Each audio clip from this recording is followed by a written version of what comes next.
I really want to do this, man, because it's important for us to make sure that we teach each other and just bounce stuff off each other. I'm sitting here with a guy who coached me.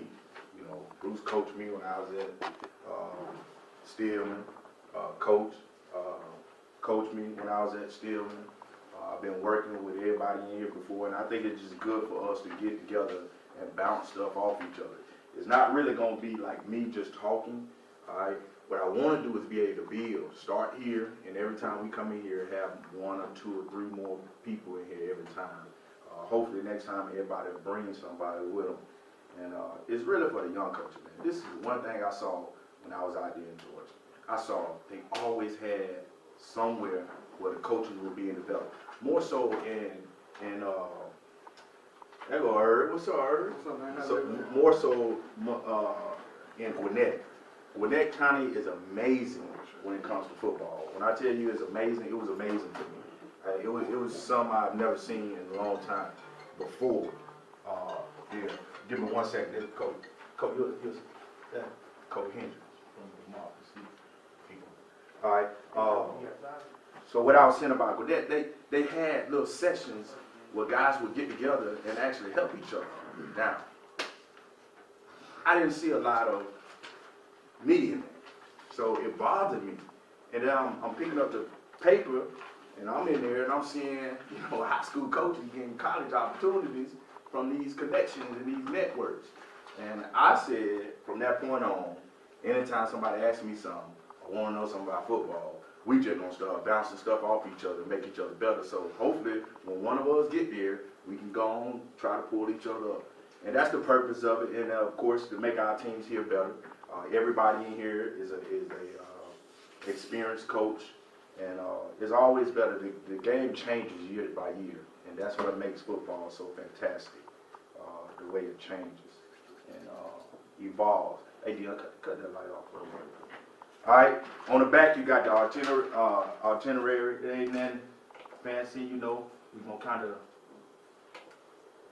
stay on schedule. We'll probably put a little time on it because I want to make sure everybody can come and go. Okay. There we go. There you go. What's up, Cole? There you go. So you sit right here. How you doing, man? Nice to meet you. So I want to do it a little different than all the other coaching clinics, the ones that we go to in Atlanta, the ones we go to in Montgomery and stuff like that. Where you go in there and you sit down and somebody up there for an hour and a half giving you some watered down information. I actually want to be engaged because a lot of times I go to that, I be like, look, I already know that. I need something else, or I'll be like, this dude don't know what he's talking about because that's absolutely wrong. But, I think if we're able to engage in a setting like this, I think we'll be able to engage with each other. I want to know what can stop you. I want to know what you would do. And, of course, we're not going to give away our secrets and our schemes and stuff, but we can talk about the fundamentals and the basics of the of whatever it is that we're talking about. So that's sort of like the vision and how I'm hoping that this thing will go. Let me see. I brought my little cheat sheet. I got a cheat sheet over here somewhere. You saw what I did with my little, here it is. So, I'm going to ask that every coach kind of get up here at one point. You ain't got to raise your hand on that. You see somebody doing something when they up here that maybe you got something to say, just stop them right there. Hey, coach, what about this? What do you think about this? Why you do that? Or anything like that. If there's any kind of information that you don't want to share because of your system, because granted now, we all here to beat up on each other too, you understand? So we all want to get better and move up. So we're not going to give away all our secrets, but if you don't mind helping them with coming up with a different concept of why you do this, and this is why, but I'll tell you this, but I can't tell you this, then do that. I coached for 8 years. I was at Central for 3. Sumter Central for 1, that was my first head coaching job. I was happy to get it. I was very young and loved it. It was a headache. He was there with me, but I loved it. It taught me a lot. It taught me how to be humble as a coach, first of all, because it changed everything how I thought about as a football coach. Because when I went there, I was so worried about football, and that place taught me how to worry about the player first to be able to teach the football aspect of it. Now, I always loved kids and been all in that, but that taught me how to develop that teaching player-coach relationship. After that, I went to Meadow Creek, where I've learned so much. I took a banging in Meadow Creek. Understand? That school ain't winning a game in like 10 years. When I went up there, we won 2. And let me tell you something. It was like we won the state championship. It was amazing. Like, I'm telling you, it was fantastic. Meadow Creek is a school that probably got about I think it was like 5,000-6,000 kids in one building. So imagine what you would think the football team would look like. But guess what, guys? I was at a school that was 80% Hispanic. So it wasn't a lot of football players in there. Now, we kicked butt at soccer and the other things, but it was hard to kind of battle with the North Cross, the Peachtree Ridge, the big schools who had all the talent. So, you know, that's why I said we took a beating, but I learned so much. And I worked under George Pugh.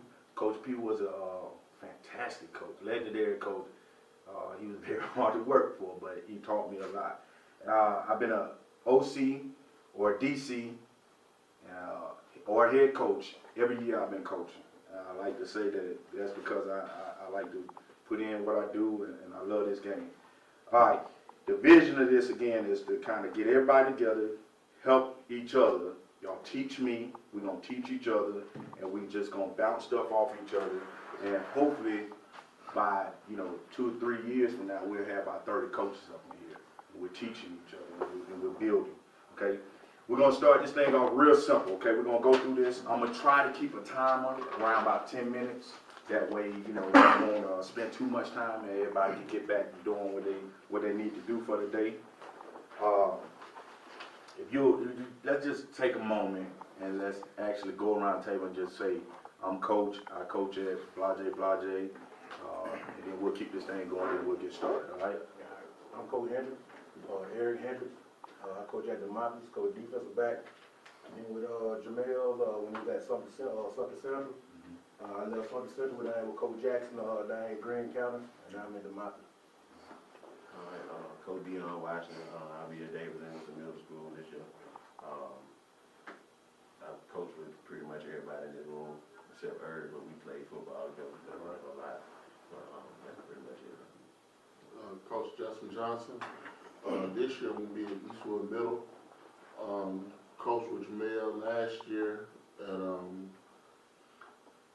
Carver. That's right. That's right. And teammates. That's right. With Jamel as well as Dion in Central Tuscaloosa. I'm Eric Homer. I'm in Davis Anderson Middle School. Now with Hope High School as well. I was a student school. So, I know Jamel a bunch of different ways. But, that's right. Yeah, he's been a big influence. I'm Robert Steiner. I'm an attorney here in town. Prior to that, I played football at Millsaps College of Mississippi. I'm from the rural Mississippi Delta originally, but I live here in Tuscaloosa now, and I coach Jamel over at Stillman as well.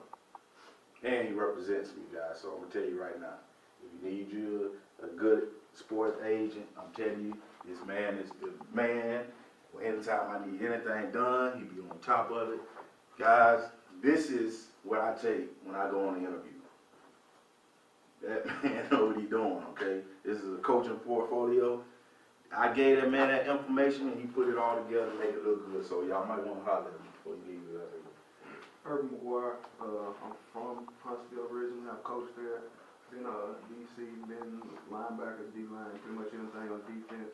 I played with Jamel, played under Coach Bruce. This year I'll be at Tuscaloosa County and linebacker. Coach Dexter, Fred Dexter, I'm sorry. I'm retired. I've coached football, track, and basketball just in the past, but mostly football and strength and conditioning. I'm Coach Coach Jackson. They coach football now for 15 years. Teaching coach for a long time now. I basically know everybody personally in the room, probably still. But you from Mississippi though? You from Mississippi? Yeah. What part of the Delta you from? Cleveland, Greenwood. You already know, Cleveland East Side. Oh yeah. Cleveland High, Trojans. I played. You familiar with their new school now? They're merging this coming up here Okay. in one school. Exactly. Big Mississippi. We head coach at Whole High School now. Was at Central Defense Coordinator, State Championship. Still College, defensive back coach and defensive coordinator. Like I said, I coach a lot of these guys. I work with a lot of them. So I'm glad to be here. I know I'm getting old now for real. You got your former players Yeah, that's what I love about coaching the game. I just left my 20th reunion in high school, man. It's just a blessing, man. I said, I've been blessed. God blessed me. I can't even lie to you. Right. So I'm very humble. I've seen the ups and downs of everything. But I mean, hey, I love it. I'm just glad to be here. It's good to see everybody. There you go, Cole. There you go. All right, now we're gonna get started with this offensive system, guys. I'm sorry, Corey didn't come because he was. It's really something I wanted to hit on with him. A lot of times people always ask, how do you get started with that? That is the hardest thing to do, to make an offensive system and a defensive system. Because if you really think about it, like that's the A, B, C, D of the alphabet. You understand? So that's the hardest part about it. So what I'm gonna do is I'm gonna kind of hit on some points about it, and then just kind of glance through it. And at any point, we need to be very engaged in this. Okay, everybody. So just ask questions, and the more questions you ask, the better it'll be. All right. That way we'll all just loosen up and be able to be involved with what we're talking about. So the key to creating an offensive system, what I think is, you want it to be user-friendly, okay? What I mean by that is you want it to be easy for the players and the coaches. You want everybody to kind of be able to understand exactly what you want to do. What I got in my thing, whenever I go in there and I interview for a job, what I always say is my offense is very simple, but yet very complex. Because I go deep now. I go deep. I have probably about 7, 8 different blocking schemes. Okay, probably 3 passing protections, and round about 20 passing plays. Now, to me, that's not a lot. When you put that on them kids, that's a lot. And then you go deeper into it, and this is how I go deeper into it. I have tags and stuff. As the year go on, we add tags to it. Tagging is the best thing for football. I'm telling you right now, that is all they do at the high level. At the NFL level, that's what they do. When you hear those long plays that they're calling, that's nothing but a tag telling everybody what to do. And it sort of like, well, I don't want to go too deep into it, so let's just keep going with it. But okay, now the first thing you want to do is get about your terminology and structure. What's going to be your terminology? How are you going to call the plays? Are you going to use states? Are you going to use colors? Are you going to use numbers? How are you going to do it? You want to make sure you have the terminology and the structure, because that's the base of the system, okay? And let me tell y'all this too now. I played safety. I played defense all my life. Now, I played offense, of course, in high school. Everybody did that. I went arena football, and I played receiver. I'd like to think I was one of the best receivers out there too. I actually did very well. I scored a lot, okay? But that was arena football. But let me tell you something.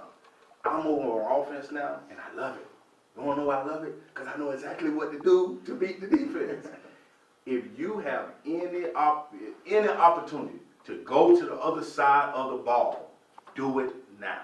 Especially if you're trying to be a head coach. The worst thing you could do is get out there, be a head coach, and have somebody on offense running your offense and you don't know what they're doing. That is the worst thing you could do. And opposite, if you're a DC and you always been doing offense and you don't, well, vice versa, you understand what I'm saying, but having somebody on the other side that don't understand what's going on. It is very important that you know you don't have to go deep into it, but you need to make sure you understand the concepts and what he's trying to do. That way, when a certain situation comes in that game, you can say, hey, I need this. This is how I want this to go. And it's very important that you understand why he's doing whatever he's doing. I already said that's the terminology and structures, the ABCs of it. Now let's talk about the second thing you want to do.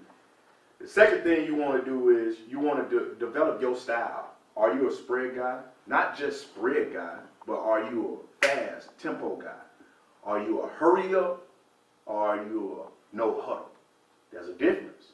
Now you got to understand there's a difference. How fast you want to go? When you huddle, how much time do you want on your clock when you get out of there? How do you want your play call? Do you want it with a tag? Do you just want a system? Do you want one thing that tells everybody what to do in a play?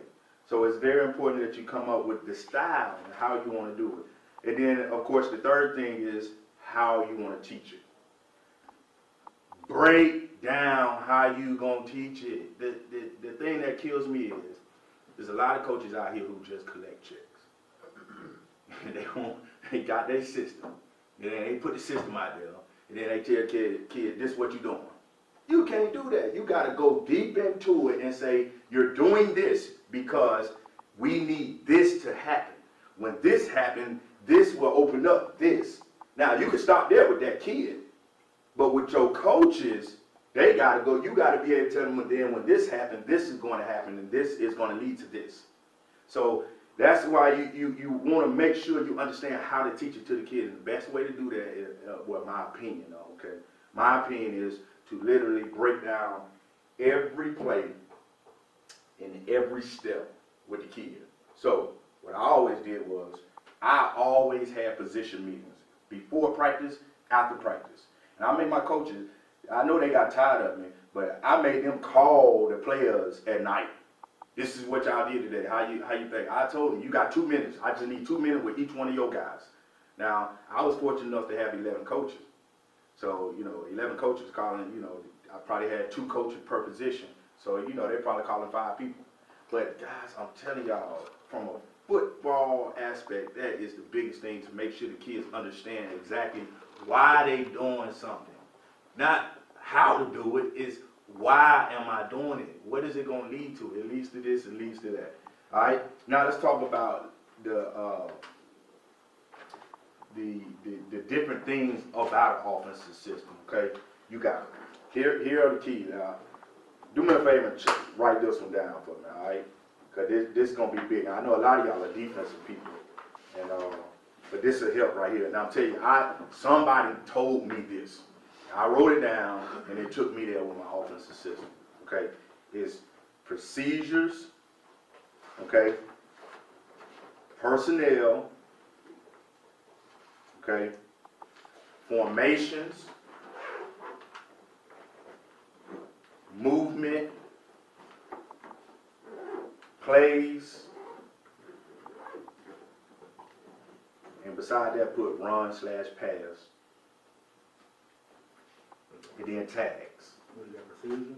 All right, we got procedures, personnel, formations, movement, plays, runs/pass, and tags.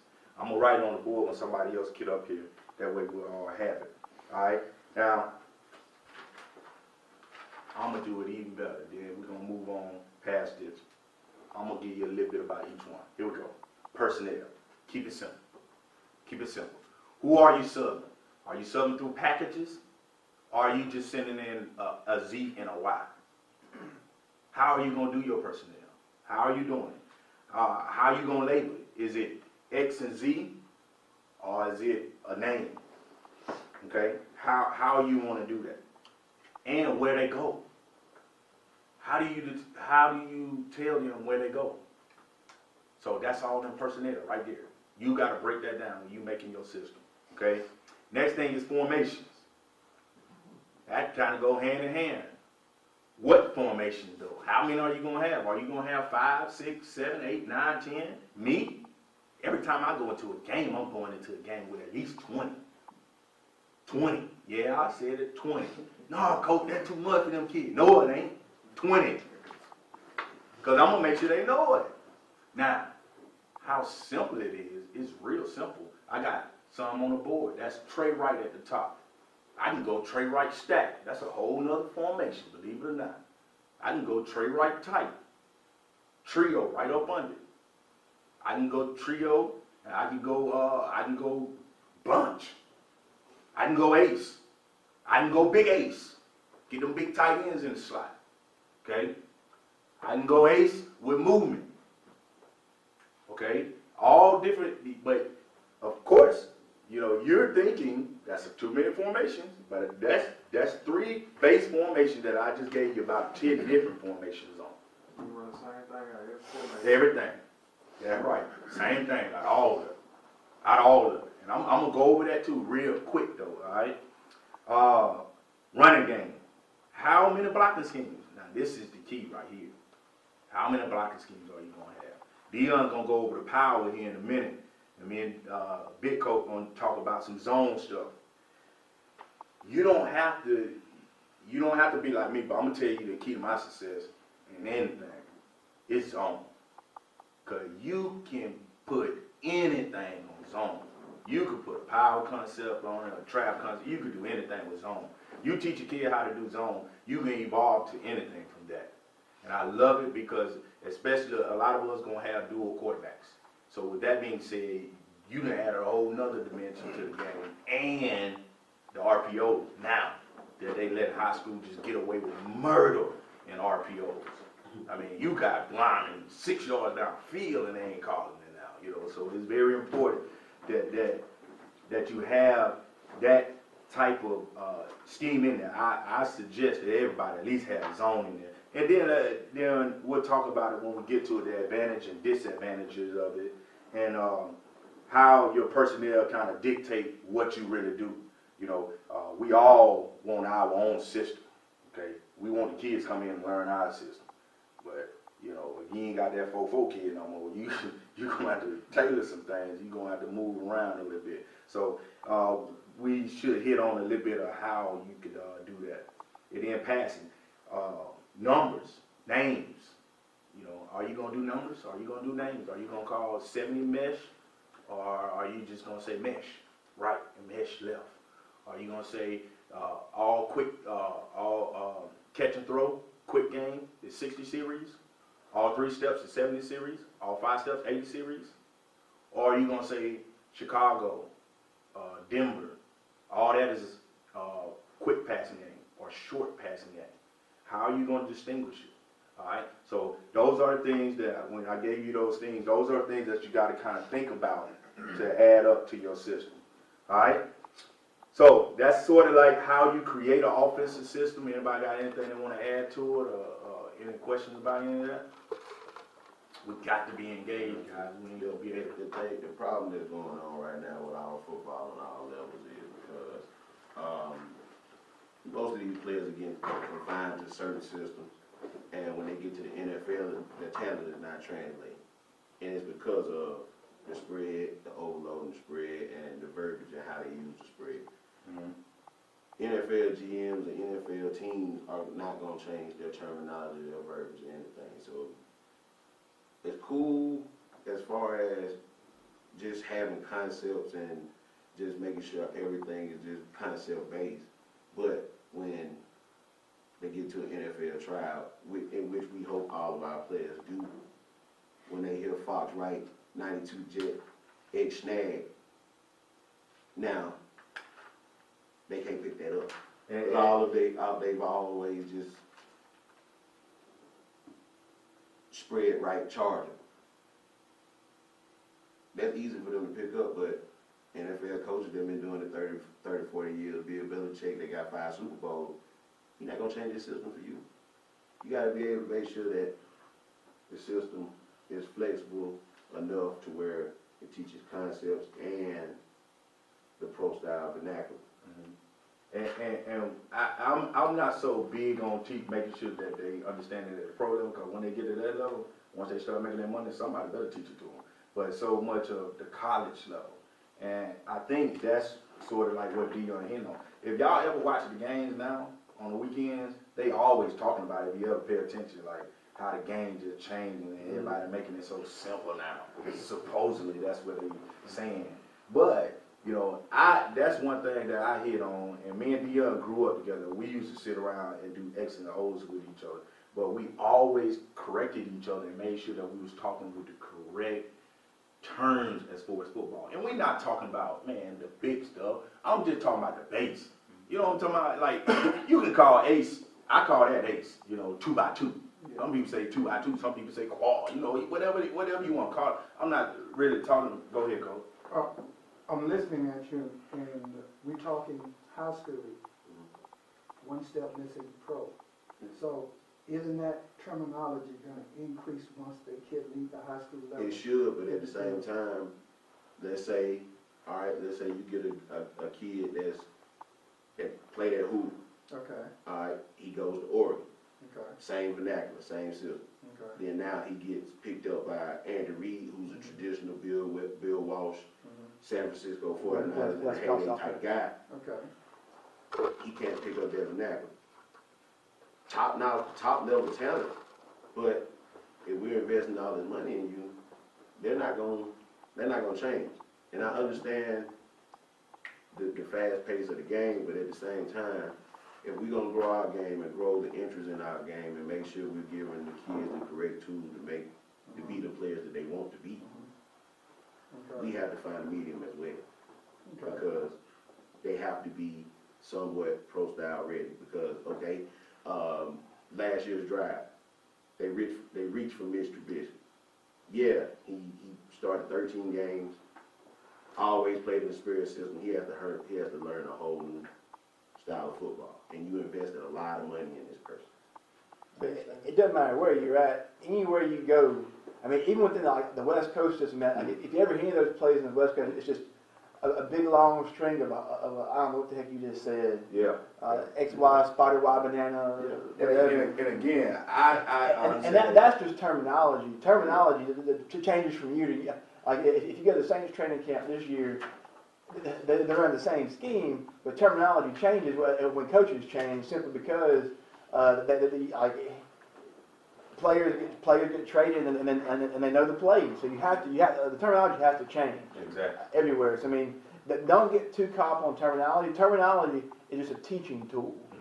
And when you're integrating middle school with the high school, you want to make it as simple as possible because I mean, not all these kids are Rhodes Scholars, you know. Exactly. And so, right.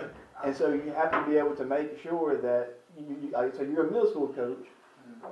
I think it's very important for schools within the same system. I'm talking about the school system. Like you're a feeder program for another school, and I think it's so smart when programs are integrated where that middle school is teaching the base concepts that the high school is running. Because if you look at I think like a small towns in Mississippi, they've been very successful for the only reason that I think one in particular, like they were an option school. You run a lot of option, you have a lot of success. You run a little option, you have a little success. Well, those kids were learning the veer when they were in 6th grade, 7th grade, 8th grade, and by the time they were seniors, they had 4 or 5 quarterbacks who could run the veer. And so and they weren't that talented, but I mean, their school was always successful there in Amory, Mississippi, because they always ran the veer from the time that those kids had been running that system for 5, 6, 7 years by the time they got to the juniors and seniors. And it makes a difference. And it's the same with any kind of system, whether it be the spread, all that kind of stuff. So I mean, What you had, Coach? Well, I was gonna say, I agree with you saying in a way, but then I disagree in a way. Just like when you think about like middle school and high school, like the time is limited with, you know what I'm saying, with kids. So you know what I'm saying, like I don't think you have as much time. Like you're trying to condense everything. I think you know what I'm saying. That's my opinion. Everybody here probably has more. I'm sure has more coaching experience than I do. But the amount of time that you have, especially at a middle school level, is like minute compared to what you have in high school and then college. And you know what I'm saying. So I think you try to get as much information out as you can using whatever, whether it's one word play calling or, you know what I'm saying? That's just my thoughts on that. Coach, that's perfect timing on that too. Now let me say this, let me add a little bit to what you said. And I'm gonna say this again. When they get to pro, that they fault if they don't learn terminology. You understand? They get paid too much money. But I'm telling you, but I'm focusing on middle school to high school to college. Because after college, to be honest with you, I mean, it's some really good football players in here. I ain't never, this man played D-tackle and got a stolen interception from him. You understand? This man was huge, okay? This a linebacker for the decade. So it's like everybody got talent, but I know everybody has an opportunity to go to play college. So that's kind of where my focus always be at. Now, after that, it's a blessing, man, if you get to the league. I tried. You understand? I tried. And it's a blessing to get in there. So I don't really too much focus, want to spend a lot of time on that out there, because they can pay too much money, okay? If you pay me $1 million, I'll learn what the hell you want me to learn for $1 million. So, but as far as with that college and high school, I agree with you. We got to make sure that they understand the concept of football. They need to know what mesh means. Everybody going across the middle of the field. They need to understand what zone means. They need to know what a smash concept is. A China, which is the same thing as smash. Those are two different terms, but they're the same concept. They need to understand what a high-low concept is, which means you just add digs and goes together. That's all it is. So it's different stuff like that. They need to know what that is, and I agree with him on that. Y'all pass this around. This is a couple of different ones, but what he hit on was time management. That's huge in football, man. Y'all just don't understand. That's real huge. It's the worst thing you could do. And I'm gonna say this, and I'm putting it out there, and I'm gonna get some folks upset when I say this, but I'm telling you this the truth. Don't come to my practice without your schedule. I'm gonna send your butt back in there, and then me and you gonna have a long talk after practice. If you come to my practice without your practice schedule, it's gonna be a problem. And on your practice schedule, you better have your drills on it. You better say how long you doing your drill. Every day. I want to see it. I used to literally say, Coach, show me what you're doing today. Show me what you did today. I had 2 cameras going at all times, guys. Because I want to make sure that somebody was working. I put every practice on film. And guess who did it? Don't say you can't do it now. Put it on the cell phone. Coach, let me watch this, Coach. Who filmed our practices? The kids. Kids. Managers. You know what I gave them? Every time we went to the game, they got in the game, stood on the sideline, gave them everything the football players got, they got. A hamburger and Gatorade. They just want to be at the game. You know how many people going to look at them and say, oh, he on the field. And I'm putting them work. My coaches don't touch a bag. If they touch a bag in practice, it's because they want to. I got them little rascals who want to play football, but they can't because they got a health condition.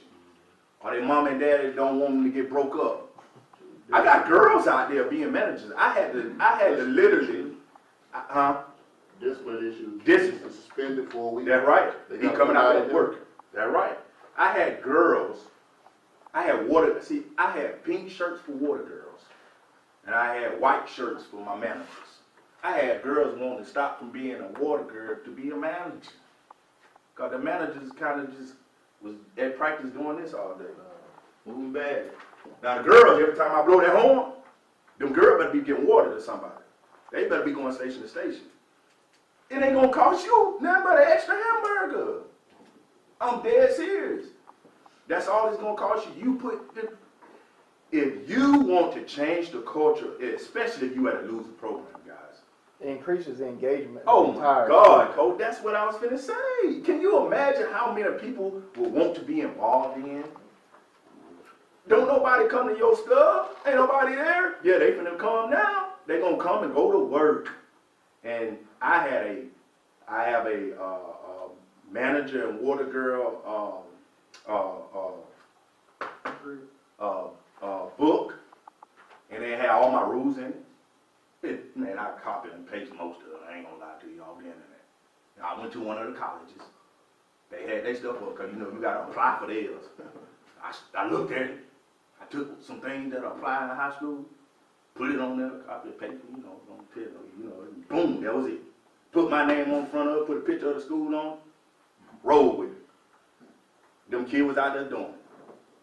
I'm telling you, they took me off of them and stuff now, but if you could go to my huddle at Carver, it was unbelievable, man. I'm talking about these kids could go home and show their mom and dad what they did that day. Every skit, and on here it says it. You see, it say film. It let them know when we filming. So get what they were gonna do at that time when they know that film on. They gonna crunk it, man. They gonna do their thing, cause they coach gonna watch this tonight. I used to sit around and say, now on play 32 on Huddle earlier today, son, you didn't do what you're supposed to. I never forget Mello. Coach, you said, watch too much film. You right. I love my job. I'm trying to keep it. It didn't make me keep it, but I was trying to keep it. And that's what it takes, guys. All you got to do is put all them folks in your community, all them folks in that school, and put them to work for you. They want to do it. I swear to you, they do. Y'all running kids off right now who ain't even playing on your football team. You running them off because they just want to be around. Put them to work. And then tell them if they don't get the grades, you're going to kick them off. And they'll be out there. All right. We're going to, Coach, do me a favor. We're going to take a break right quick for about, let's cut it from 8 to about 2 minutes. And then we're going to go to formation when we come, formation. When we do that, Coach, put us on a clock. We're going to put about 8 minutes